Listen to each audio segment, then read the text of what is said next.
NTT ドコモの山本康介と言います。情報システム部というところに所属しております。私ども NTT ドコモは日本の、携帯キャリアの会社ですが、最近は、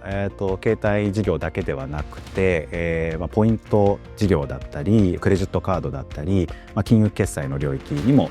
力を入れております。従業員は9000人ほどで、グループ全体で5万人ほどおりまして、顧客の数で言いますと、その携帯の契約者数が約9000万人で、D ポイントのポイントサービスのご利用者の数は1億人ほどとなっております。特に私が担当している、IT インフラの領域、IT インフラストラクチャーの領域で、の DX 戦略についてお話ししますと、やっぱり世界的な流れとたがわず、私たちもクラウドファーストで取り組んでいます。この BEAM を採用する前に使っていたソフトウェアはサーバーの障害時にデータがロストしてしまうという課題があったんですけれども、BEAM では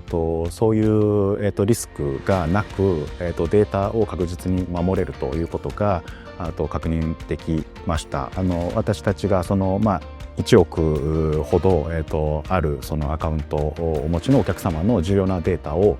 守るためにふさわしいソフトウェアとして、そういったテクノロジー面でも非常に信頼できるものだというふうに思っています。BEAM はオンプレミスだけじゃなくて、クラウドも含めたいわゆるハイブリッドクラウドの環境で使えるソリューションだと認識しています。で、私たちまさにそのオンプレミスからクラウドに転換している過渡期にありますので、そういった中で柔軟にバックアップをでデータを守りながらそういったクラウドファーストを目指した動きに取り組んでいくというところでBEAM が役立っています。